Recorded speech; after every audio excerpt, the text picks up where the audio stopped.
ગુજરાતના ઇતિહાસમાં ક્યારેય પણ ભાજપ કે કોંગ્રેસ સિવાયની કોઈ પણ પાર્ટીએ 5000 કરતાં પણ વધુ ઉમેદવારો તાલુકા, જિલ્લા, નગર, મહાનગરપાલિકાની ચૂંટણીમાં ઊભા રાખ્યા નથી.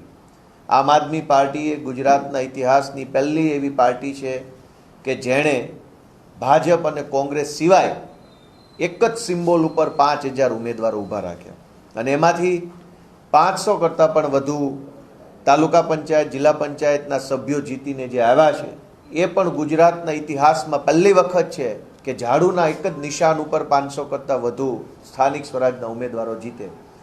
જનતાએ 2022માં આમ આદમી પાર્ટીને મત આપ્યા પછી આ પહેલી ચૂંટણી છે કે જેમાં આમ આદમી પાર્ટી આખા ગુજરાતમાં ઉમેદવારો ઊભા રાખ્યા. 22માં પણ જનતાએ આશીર્વાદ આપ્યા અને 26માં પણ જનતાએ આશીર્વાદ આપ્યા. એ બતાવે છે કે આમ આદમી પાર્ટીનો જનાધાર દિવસે ને દિવસે મજબૂત બનતો રહ્યો છે, મોટો બનતો રહ્યો છે. અને એટલે જનતાની આશા, જનતાનો વિશ્વાસ અને જનતા જે ઈચ્છે છે એ કામ, એ લક્ષ્ય પૂરું કરવા માટે થઈ અને આમ આદમી પાર્ટીની એક મંથન મિટિંગ મળી હતી, સમીક્ષા બેઠક મળી હતી. એમાં પ્રદેશભરના અમારા હોદ્દેદારો આવ્યા હતા અને આખા દિવસની મનોમંથન મિટિંગ થયા બાદ પ્રદેશ કક્ષાના સૌ આગેવાનો ભેગા મળી અને મિશન 2027 કે કેવી રીતે 2027માં આમ આદમી પાર્ટીની સરકાર બનાવવાનું લક્ષ્ય મેળવી શકાય એ માટે થઈ અને માનનીય ગોપાલ રાય સાહેબના માર્ગદર્શન હેઠળ, માનનીય ઈશુદાનભાઈ ગઢવી અને માનનીય મનોજભાઈ સોરઠિયાના નેતૃત્વ હેઠળ એક નવી સંગઠનની ટીમ રચવામાં આવી છે.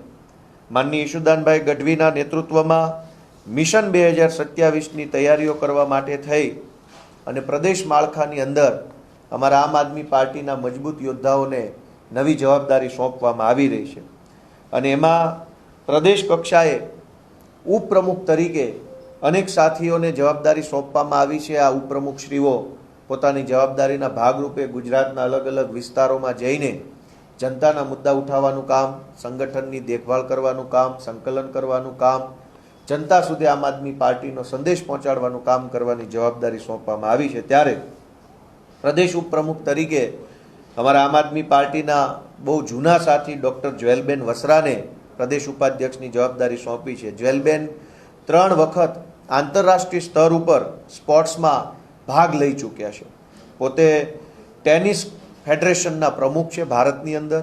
તેઓ PhD કરેલું છે મનોવિજ્ઞાનની અંદર અને આમ આદમી પાર્ટીના ખૂબ જૂના સાથી છે. હમણાં સુધી એ કાર્યકારી અધ્યક્ષની જવાબદારી નિભાવતા હતા. આવા ઉચ્ચ શિક્ષિત, રમતગમતના ક્ષેત્રમાં ખૂબ નામના કમાયેલા સંગઠનના જાણકાર બેન જ્વેલબેનને પ્રદેશ ઉપપ્રમુખ તરીકે જવાબદારી સોંપી છે.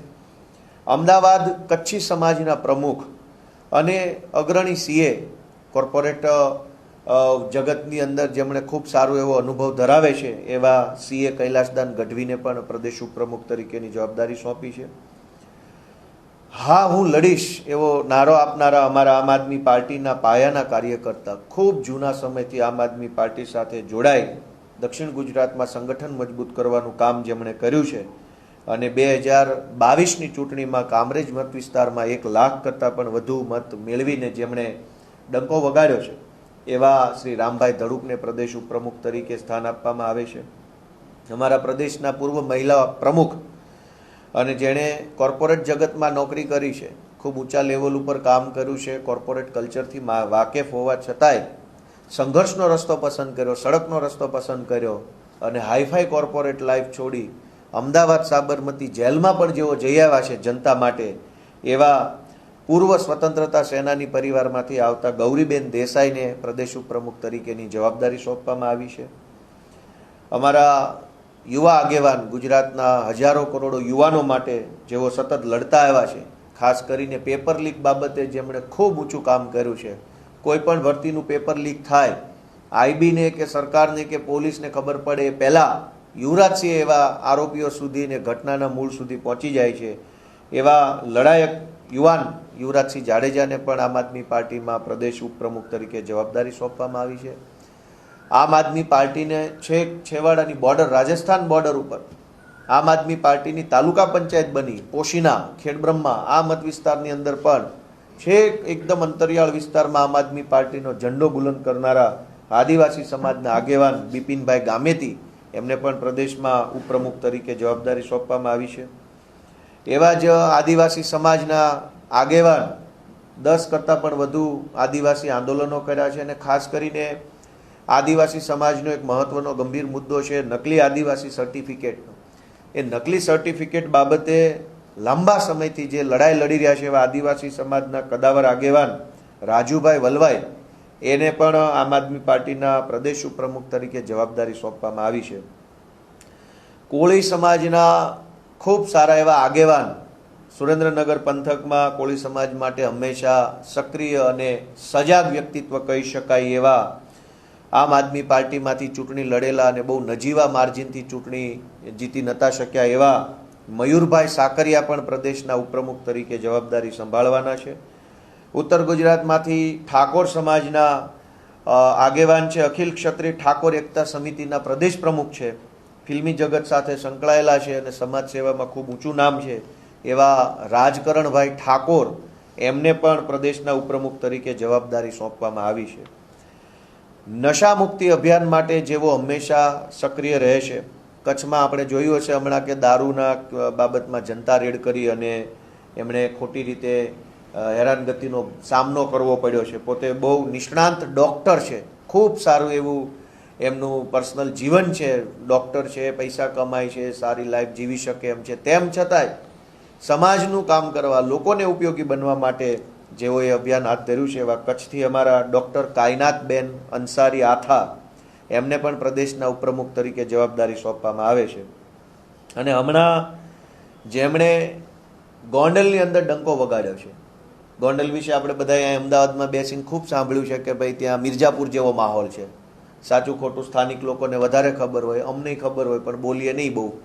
પણ ગોંડલ કે જ્યાં ડરનો માહોલ છે, ભયનો માહોલ છે, અને આપણે જોયું છે ઉપરા ઉપરી અનેક ઘટનાઓ ગોંડલમાં બની, હત્યાની, અપહરણની, લૂંટની, અને બધી જ ઘટનાઓ છેલ્લે દબાવી દેવામાં આવી. એવા ગોંડલમાં હિંમતથી જે અમારી રાણી લક્ષ્મીબાઈની જેમ લડાઈ લડે છે અને જેણે આંતરરાષ્ટ્રીય કુર્મી સેનાના ગુજરાત પ્રમુખ તરીકે જવાબદારી સંભાળી છે, હ્યુમન રાઇટના પ્રદેશ અધ્યક્ષ તરીકે જવાબદારી સંભાળી છે, અને ગોંડલમાં હમણાં જિલ્લા પંચાયતની 1 સીટ અને તાલુકા પંચાયતની અનેક સીટો જીતાડવા માટે જેમણે યોગદાન આપ્યું છે એવા જિગીશાબેન પટેલને પણ પ્રદેશના ઉપપ્રમુખ તરીકે જવાબદારી સોંપવામાં આવે છે. અને એવા જ એક દલિત સમાજના આગેવાન, નિવૃત્ત પોલીસ અધિકારી છે, રાષ્ટ્રપતિ એવોર્ડ આપેલો છે, ભારતના રાષ્ટ્રપતિએ જેને સારી કામગીરી માટે સન્માનિત કર્યા છે. 8 જેટલા બાંગ્લાદેશી અને એક પાકિસ્તાની વ્યક્તિને ભારતમાંથી પકડી અને ડિપોર્ટ કરાવવામાં જેણે ખૂબ સારી ભૂમિકા ભજવી છે એવા પોલીસ અધિકારી જયંતિભાઈ પ્રણામી, તેઓ આપણે અરવલ્લી સાબરકાંઠા તરફના વતની છે, એમને પણ પ્રદેશના ઉપપ્રમુખ તરીકે જવાબદારી સોંપવામાં આવે છે. તો ઈશુદાનભાઈ ગઢવીના નેતૃત્વમાં અને મનોજભાઈ સોરઠિયાના માર્ગદર્શન હેઠળ આ સંગઠનની નવી ટીમમાં જેમને ઉપપ્રમુખ તરીકે જવાબદારી મળી છે એમને હું ખૂબ ખૂબ શુભેચ્છાઓ પાઠવું છું. આ સિવાય અમારા આમ આદમી પાર્ટીના લગભગ સ્થાપના વખતના સભ્ય, જ્યારે આમ આદમી પાર્ટી બની ત્યારથી આમ આદમી પાર્ટી સાથે જોડાઈને એક વોરિયર તરીકે સતત આમ આદમી પાર્ટીની પડખે ઊભા રહ્યા છે. નાનામાં નાના કાર્યકર્તાની કાળજી રાખે, નાનામાં નાના કામની અંદર રસ લઈને ફોકસ કરીને કામ કરે અને તમામ જગ્યાએ પોતાનું સર્વસ્વ સમર્પિત ભાવથી આમ આદમી પાર્ટીમાં કામ કરે છે એવા અમારા યુવાન સાથી અનુપભાઈ શર્મા, એમને પ્રદેશના મંત્રી તરીકેની જવાબદારી સોંપવામાં આવે છે. આ સિવાય આમ આદમી પાર્ટીના જે મોરચો છે, અલગ અલગ મોરચાઓ છે, એની અંદર પણ અમારા સાથીઓની નિમણૂક કરવામાં આવી છે. પ્રદેશના મહિલા મોરચાના અધ્યક્ષ તરીકે અમારા આમ આદમી પાર્ટીના સૌથી લોકપ્રિય મહિલા નેતા, જેમણે સુરત મહાનગરપાલિકામાં વિરોધ પક્ષના નેતા તરીકે પણ જવાબદારી સંભાળી છે, ખૂબ સરસ આક્રમક એમની લડાઈ છે, જનતા માટે હંમેશા તેઓ લડતા આવ્યા છે એવા પાયલબેન સાકરિયાને પ્રદેશ મહિલા મોરચાના પ્રમુખ તરીકે જવાબદારી સોંપી છે.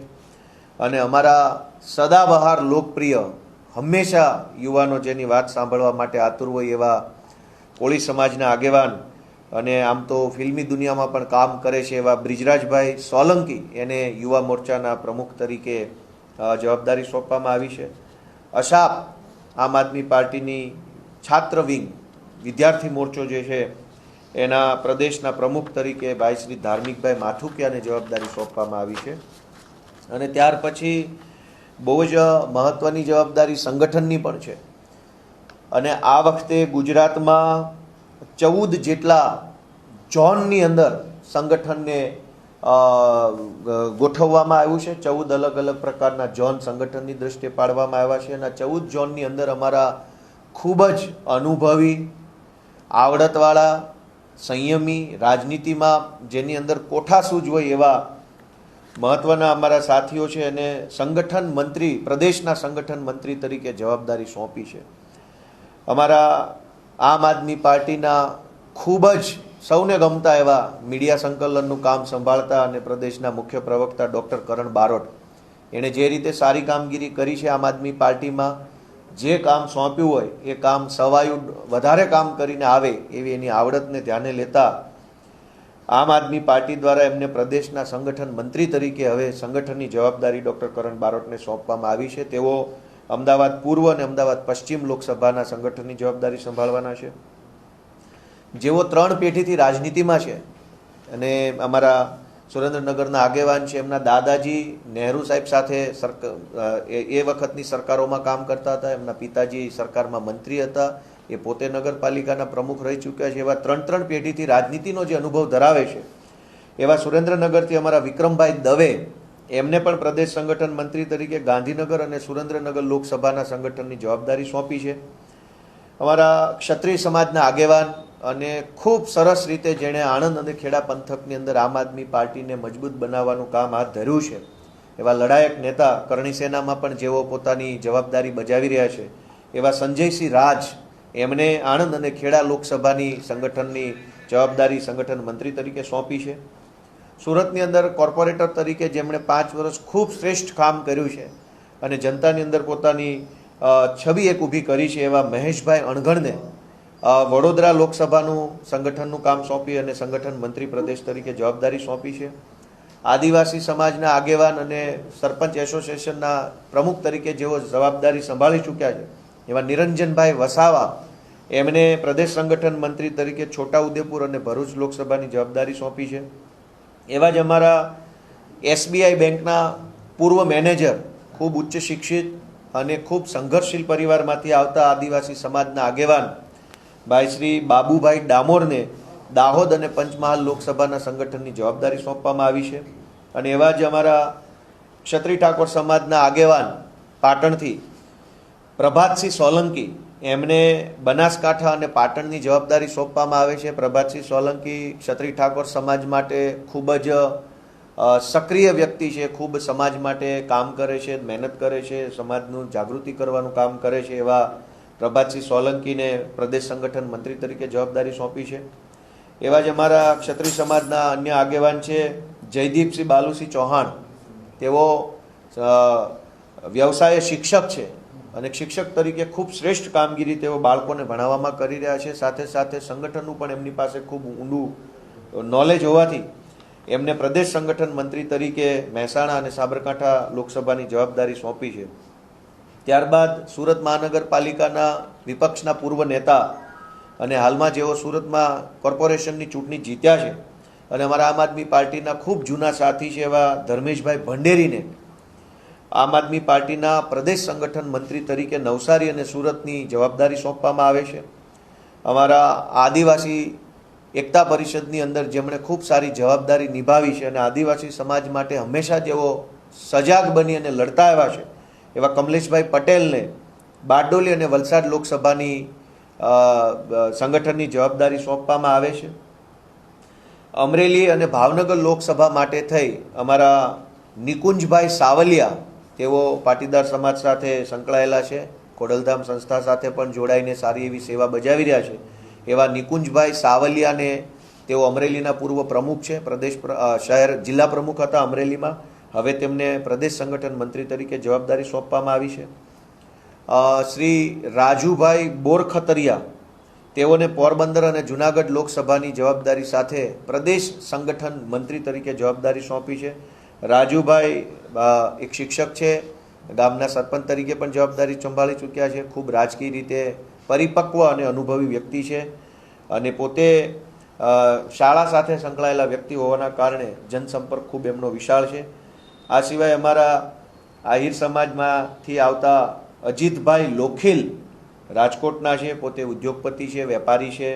સમાજના તમામ સમાજને સાથે રાખી અને ચાલવાની એમની એક કુશળ આવડત છે. એવા અજીતભાઈ લોખીલને પ્રદેશ સંગઠન મંત્રી તરીકે જામનગર અને રાજકોટ લોકસભાની જવાબદારી સોંપવામાં આવે છે.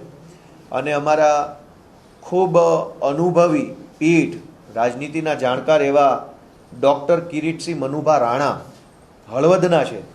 ડૉક્ટર કિરીટસિંહ રાણા જે છે એ આમ પોતે ઉચ્ચ શિક્ષિત ડૉક્ટર છે, એકદમ ભણેલ ગણેલ અને સંઘર્ષશીલ પરિવારમાંથી આવે છે. પોતે ક્ષત્રિય રાજપૂત સમાજમાંથી આવતા વ્યક્તિ છે, ખૂબ રાજનીતિના અનુભવી છે.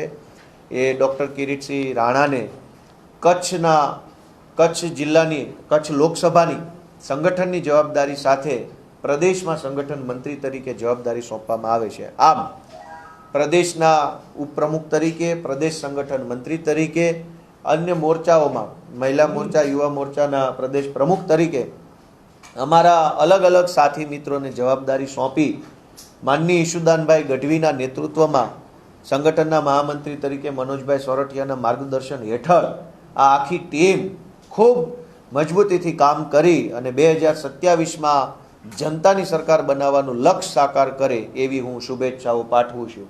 અને આ સાથે હવે આ નવી ટીમ છે એની જવાબદારી પણ બહુ મોટી છે. આજે આપણે જોઈએ છે કે ગુજરાતમાં અને આમ તો આખા દેશમાં હાલત બહુ ડામાડોળ છે. ક્યાંય પેટ્રોલ ડીઝલના મુદ્દાઓ આવી રહ્યા છે, ક્યાંક પેપર લીક થઈ રહ્યા છે, ક્યાંક ખાતર મળતું નથી, ક્યાંક બીજી દૂધના ભાવ વધી રહ્યા છે. હમણાં બાળકોના એડમિશનનો પીરિયડ ચાલુ થશે એટલે ફીઓ વધી રહી છે, ભણવાના ખર્ચાઓ વધી રહ્યા છે. ચારો તરફથી મોંઘવારીનો માર એટલી હદે જનતા ઉપર વધી રહ્યો છે કે શું કરવું અને શું કોને કહેવું એ પ્રશ્ન બની રહ્યો છે. આજે જનતાની વાત કોઈ સાંભળવા તૈયાર નથી સરકારમાં. ત્યારે આ નવી ટીમના નવા નેતૃત્વના સથવારે આવનારી 21 તારીખના રોજ આખા ગુજરાતમાં મોંઘવારીની વિરુદ્ધમાં અને જનતાની તરફેણમાં આમ આદમી પાર્ટી દ્વારા એક કાર્યક્રમ કરવામાં આવશે અને લોકોના મુદ્દાને સરકારના બેરા કાન સુધી પહોંચાડવા માટે આમ આદમી પાર્ટી આગળ આવશે. Thank you.